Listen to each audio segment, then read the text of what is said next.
Le nord-est du Brésil est une région en grande partie semi-aride. Une chaîne montagneuse se dresse au milieu des plaines. Elle a donné naissance à un écosystème unique et offert à la Terre une profusion de diamants. C'est la Chapada Diamantina, la montagne aux diamants.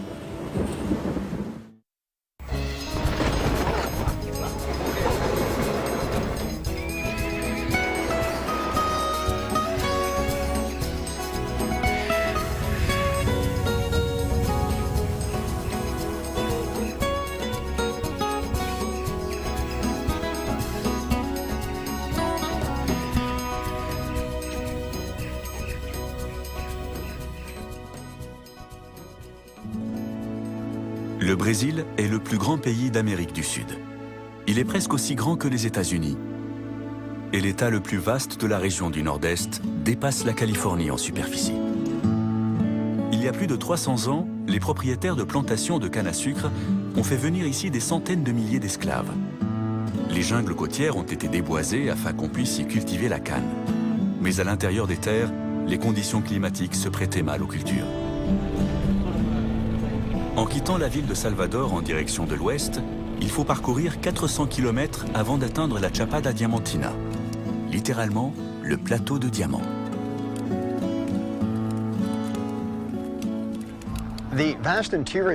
Dans l'état de Bahia, le climat à l'intérieur des terres est très sec. Parfois, il ne pleut pas pendant un an. La Chapada Diamantina qu'on aperçoit là-bas intercepte l'air humide venu de l'Atlantique. Cet air s'accumule, puis est libéré sous forme de précipitations dans la vallée qui se trouve à l'est. Sans ces montagnes, les terres situées à l'intérieur de l'état de Bahia seraient dépourvues de ressources en eau.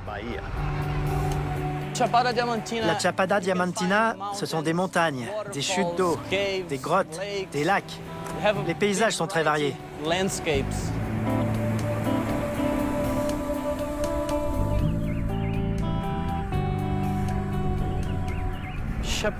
La Chapada Diamantina est un peu comme une oasis au milieu du désert, car elle se trouve dans le nord-est du Brésil, qui est une région semi-aride. C'est ce qu'on appelle une caatinga. Ce n'est pas un désert, mais c'est une zone très sèche et très plate. On voit bien la circulation de l'air humide au-dessus des montagnes de la Chapada. Elles retiennent les nuages qui viennent de la côte et engendrent des pluies qui transforment le paysage. La plupart du temps, la végétation est sèche. Et soudain, les plantes poussent. Tout devient vert avec l'arrivée de la pluie. Les ressources en eau de l'état de Bahia reposent essentiellement sur la Chapada Diamantina. Cet amas de roches agglomérées faisait autrefois partie du continent africain. Il y a plus de 100 millions d'années, l'Amérique du Sud s'est détachée de l'Afrique en emportant ces roches et avec elles, les diamants qu'elles contenaient.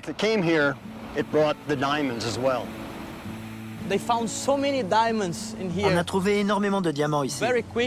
Très vite, le bureau qui avait été installé dans la ville de Santa Isabel a été transféré à Lençóis, car les pierres découvertes étaient très nombreuses.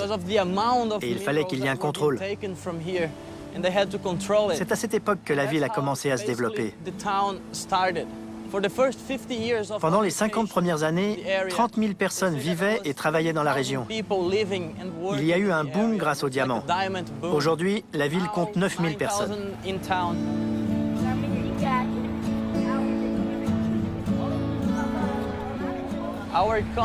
Notre économie a reposé sur les mines de diamants jusqu'en 1997, quand le gouvernement a fermé les exploitations. Depuis, notre activité principale est le tourisme. À l'époque, beaucoup de femmes gagnaient leur vie en faisant la lessive pour les familles installées à Lençóis. Et aujourd'hui, elles continuent à laver le linge dans la rivière. Comme on peut le voir ici, une zone est réservée à la baignade. Et l'autre partie de la rivière est toujours utilisée pour faire la lessive.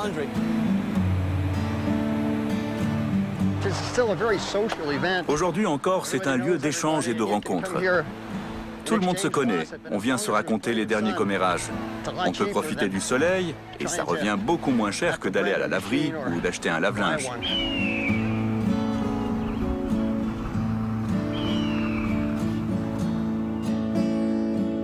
La Chapada Diamantina est constituée d'un incroyable méli-mélo de roches et notamment d'énormes blocs de calcaire dans lesquels l'eau a creusé un impressionnant réseau de grottes en se frayant un chemin.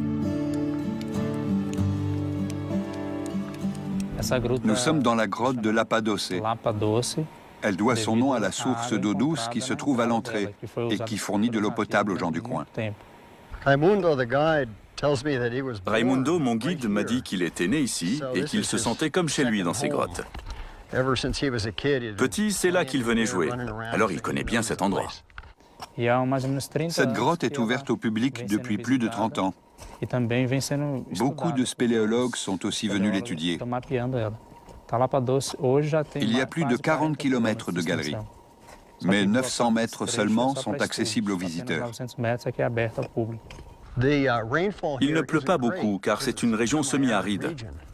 Par conséquent, la formation des stalactites et des stalagmites progresse lentement.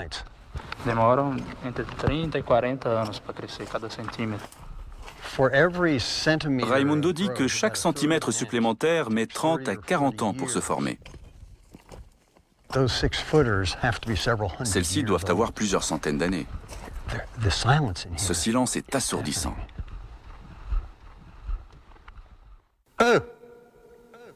C'est vaste. C'est magique, ce silence. Ces montagnes forment ce que les géologues appellent un relief karstique. 130 grottes y ont déjà été découvertes sur un total estimé à 250. Dans de nombreuses grottes, on a trouvé des peintures rupestres ainsi que des fossiles d'animaux qui vivaient dans la région il y a 10 à 15 000 ans.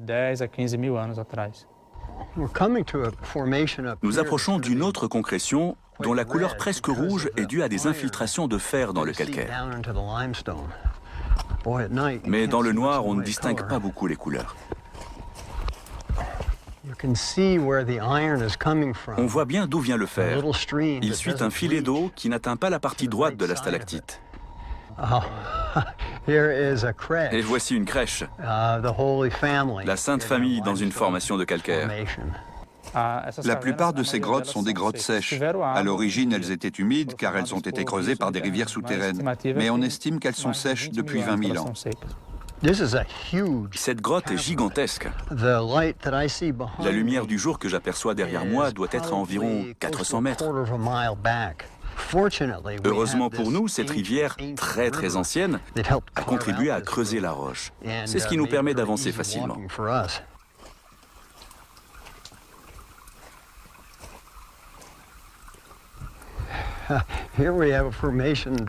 On aperçoit ici une formation calcaire que Raimundo appelle formation en rideau. L'eau s'écoule comme un voile. C'est assez rare. Ceci est ce qu'on appelle un château. Quand on voit les sortes de petites tourelles au sommet, on se dit que ça porte bien son nom. La grotte de Lapadoce est intéressante à visiter car elle est calme et vaste. Elle abrite diverses formations calcaires. On y trouve des bassins à débordement en travertin blanc, des formations en rideau dont la couleur rougeâtre est due à la présence de fer, et de nombreuses colonnes, telles que celle-ci, en forme de lustre.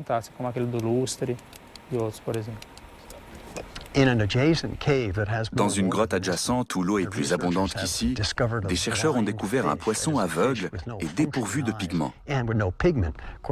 Évidemment, pas besoin de voir ni d'être vu quand on vit dans l'obscurité totale. Selon Raimundo, environ 15 000 visiteurs viennent ici chaque année. Pour une économie qui a dû abandonner l'exploitation minière, c'est une bonne nouvelle. Je crois que j'aperçois de la lumière au bout du tunnel. Je suis un peu déçu que ça se termine. On peut sortir par ici uniquement parce que le plafond de la grotte s'est effondré.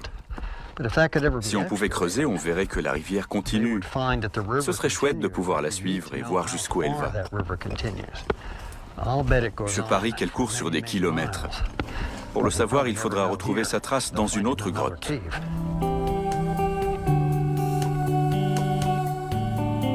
surface, la Chapada prend un petit air tropical grâce à un déploiement inattendu de fleurs très colorées. La Chapada Diamantina n'a rien d'une jungle. Le climat y est plutôt sec. Il est donc étonnant de découvrir qu'elle abrite plus de 200 espèces d'orchidées. Des gens d'ici les ont rassemblées dans un seul et même endroit. C'est le paradis des orchidées. Regardez ça. Ce sont des particuliers qui se sont lancés là-dedans pour gagner leur vie. On peut dire que c'est une réussite. Chaque orchidée a sa personnalité. Certaines sont sexy, d'autres sont graphiques, d'autres encore sont étrangement humaines. Celle-ci a l'air tout droit sortie d'un conte pour enfants. On dirait qu'elle nous sourit. Ça, c'est une espèce hybride qu'ils ont créée. Mais celle-ci est une espèce sauvage et endémique. Le mélange est réussi. Cette petite merveille n'est pas une orchidée. On la surnomme Herbara et elle est toxique. Apparemment, les mineurs le savaient et ils se frottaient les doigts avec cette plante avant de confectionner des petites boulettes de graisse animale qu'ils mettaient ensuite autour de leur tente. Les rats et les souris les mangeaient et mouraient. Pour les mineurs, c'était un moyen de tenir les rongeurs à l'écart de leurs provisions. Ici, on voit bien les bulbes de l'orchidée. En réalité, ce sont des réserves dans lesquelles la plante puise de quoi se nourrir en période de floraison. Ne laisse personne te dire qu'une fleur verte ne peut pas être jolie. Ce bourdon noir a l'air d'apprécier lui aussi. Il est inoffensif. On pense souvent que les orchidées ne poussent que dans des endroits chauds et humides. Curieusement, il y en a aussi dans le désert. On en trouve dans des tas d'endroits, mais les plus belles poussent sous les tropiques.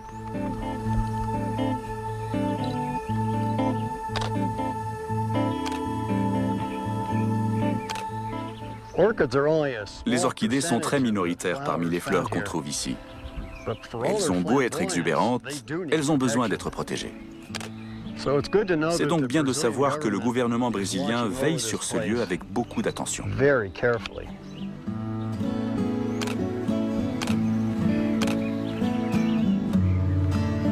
Cet endroit qui abrite les fleurs les plus éclatantes a également engendré la plus précieuse des pierres, celle-là même qui a donné son nom à ces montagnes. Normalement, on trouve les diamants mélangés à des cailloux comme ceux-ci dans le lit des rivières. Le processus est illustré ici. C'est comme pour l'or? Oui. On secoue pour séparer les diamants du reste. Les diamants sont plus lourds, ils restent au fond. Comme l'or. Oui, comme l'or. C'est une vieille photo de la ville de Lençóis. Comment faisait-il pour supporter un costume? Voilà les vrais travailleurs des mines. Mon Dieu. Qu'avons-nous ici? On dirait un œuf fossilisé. Pourquoi est-ce aussi rond? Ces pierres sont restées coincées dans ce qu'on appelle un puits et l'eau les a fait tourner sur elles-mêmes. Et ça a fait comme une polisseuse. C'est la même chose pour les diamants? Oui. On dit que les plus beaux diamants ont été trouvés au fond de ces puits. La particularité de leur forme était due à ce mouvement rotatif. C'était un polissage naturel. Il devait valoir cher. Absolument.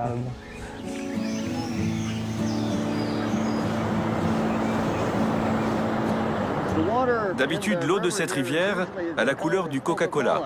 Ce n'est pas dû à de la boue, mais à l'humus provenant du sol en amont et à la décomposition des feuilles. Ce n'est pas de la pollution, c'est l'eau de la rivière qui est comme ça.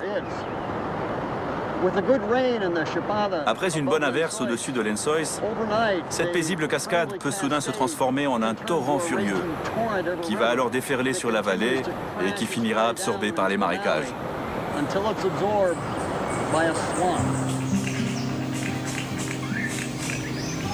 À 25 km de là et 600 mètres plus bas, la rivière serpente au milieu de forêts et de marais qui constituent un refuge pour les animaux, mais aussi pour les hommes.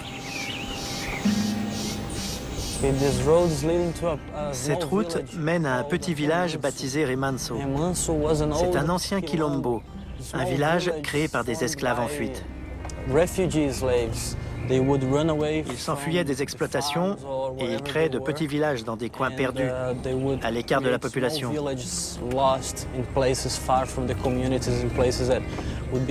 C'était des endroits qui étaient difficiles à trouver. Ils se rassemblaient là et ils vivaient en communauté.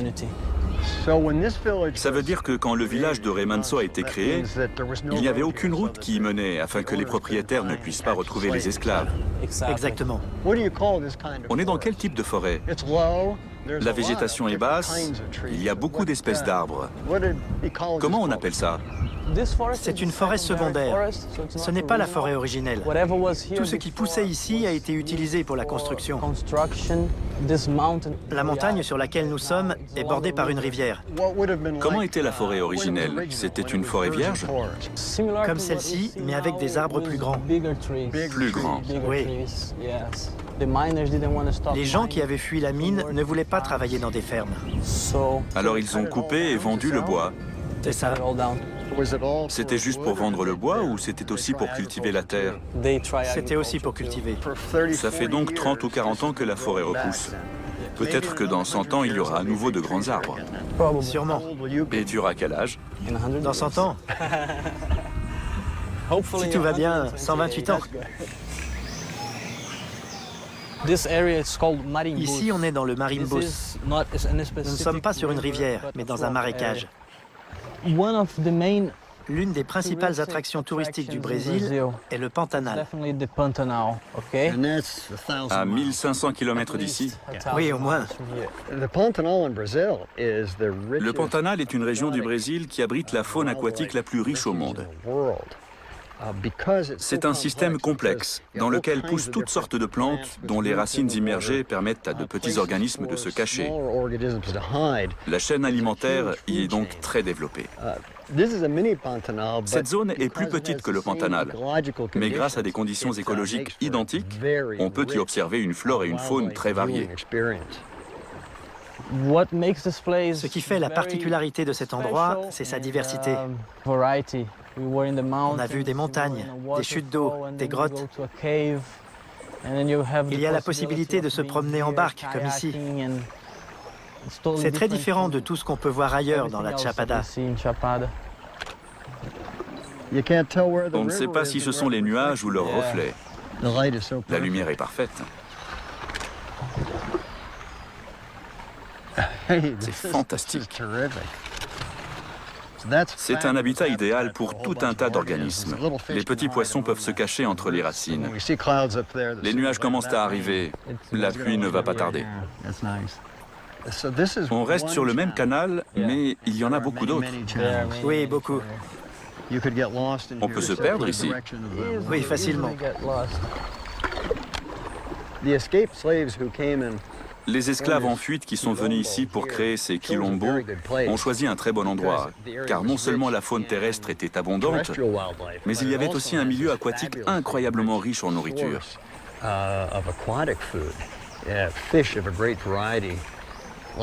On y trouve une grande variété de poissons, beaucoup de grenouilles, tant d'autres choses à attraper. Ils ont choisi l'endroit idéal pour établir un village et se mettre à l'abri des gens qui les traquaient. Tu n'es jamais tombé à l'eau? Non. Pas encore. Descendre de cette embarcation sans la faire chavirer, c'est un défi en soi. Voyons si ça mord.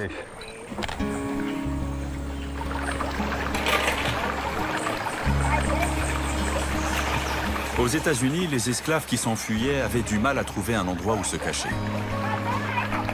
Au Brésil, ce n'était pas un problème. Les vastes terres intérieures de l'État de Bahia leur offraient toutes les ressources nécessaires à leur survie. Remanso leur a probablement servi de refuge pendant plus d'un siècle. Cet homme est un fils du pays. Il est né ici. Tout a commencé à l'époque où il y avait des esclaves de l'autre côté de la rivière. Mon père et son frère se sont enfuis. Et ils ont installé un campement dans un endroit où il y avait des terres cultivables. Ils ont planté du maïs, du manioc, des haricots, tout ce dont ils avaient besoin. Et ils pêchaient aussi. Ils allaient vendre leurs poissons sur le marché de Lençóis. J'ai 73 ans. Et votre père? Mon père est mort jeune. Il avait 74 ans. Ma mère est morte à l'âge de 93 ans.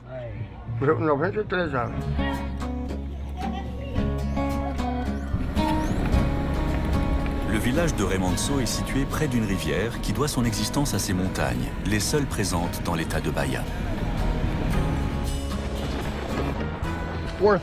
1200 mètres d'altitude, ça semble peu. Mais quand l'ascension commence au niveau de la mer, ça change tout. Les gens du coin disent que pour avoir une vue d'ensemble de la Chapada Diamantina, il faut grimper au sommet d'une montagne appelée Pai Ignacio, ou Père Ignacio. C'est donc ce que je fais. Je monte tout en haut. Les derniers mètres sont durs, mais d'ici on peut voir l'orage approcher. On est saisi par le vent. La promenade est très belle. Il va bientôt pleuvoir, mais pour l'instant, la vue est magnifique. J'approche du sommet. Il est à 1200 mètres d'altitude. Regardez, un cactus céréus. Je ne pensais pas en trouver ici. Regardez toutes ces plantes tropicales. On se croirait sur un tepui au sud du Venezuela ou sur un plateau près du cap de Bonne-Espérance en Afrique du Sud. C'est vraiment incroyable. On dirait une région tropicale. Toute cette végétation broussailleuse au sommet d'une vieille montagne sédimentaire. Ça fait bizarre de penser que je marche sur une roche qui a probablement plus d'1 milliard d'années. Elle est née sur le continent africain, qui se trouve à plusieurs milliers de kilomètres d'ici. Et elle était déjà vieille lorsque l'Amérique du Sud s'est détachée de l'Afrique il y a environ 100 millions d'années. On peut donc dire qu'on est sur un petit bout d'Afrique. Ton père a construit sa maison ici. Comment est-ce possible? Avant que le tourisme se développe, il récoltait de l'ail. De l'ail dans la vallée? Oui, et il élevait des moutons. Et il a vécu grâce à ça. Pendant une courte période. C'est mieux de vivre à Lençóis que de récolter de l'ail et d'élever des moutons ici. Surtout depuis qu'on a le tourisme. Et comment? Tout ceci se trouvait au fond de l'océan. C'est de la roche sédimentaire. On voit bien les strates. Oui, très bien. Les sédiments ont été apportés au fond de l'océan par les fleuves. Ensuite, l'activité tectonique a poussé ce plateau vers le haut. Elle l'a soulevé. On appelle ça la surrection. Et l'érosion a fait le reste. À l'origine, tout ceci était donc un plateau qui a subi l'érosion pendant 800 millions d'années.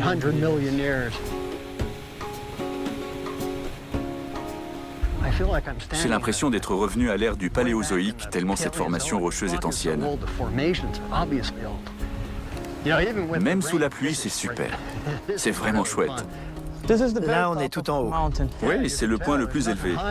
D'ici, on se rend compte que cette vallée est comme une énorme faille qui s'est érodée au fil du temps. À l'origine, ça n'était qu'un immense plateau. Sur ces sommets plats, on ne peut pas s'abriter de la foudre. Quand on a commencé à grimper, le temps ne semblait pas très menaçant. Maintenant, le ciel s'assombrit de tous les côtés. Il y a une grande flaque ici. Il doit y avoir beaucoup de précipitations. Oui. 1000 mm par an, c'est ça? Au moins. Pourtant, tout a l'air si sec. La preuve que non. Il y a des pluies torrentielles en été. Et là, c'est la saison des pluies. C'est le début de l'été. J'entends le tonnerre. Il faudrait peut-être redescendre. Je ne sais pas ce que tu en penses, mais on dirait un avertissement.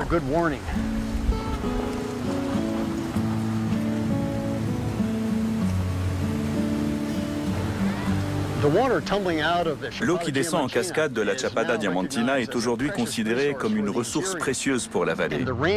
Et la chaîne de montagnes elle-même est mondialement reconnue pour sa biodiversité.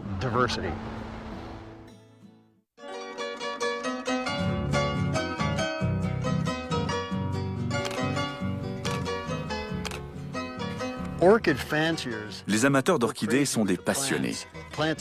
Ces plantes poussent très lentement et elles nécessitent qu'on leur consacre beaucoup de temps. Alors quand les fleurs finissent enfin par éclore, on ressent une grande fierté. On a envie de les montrer à tout le monde.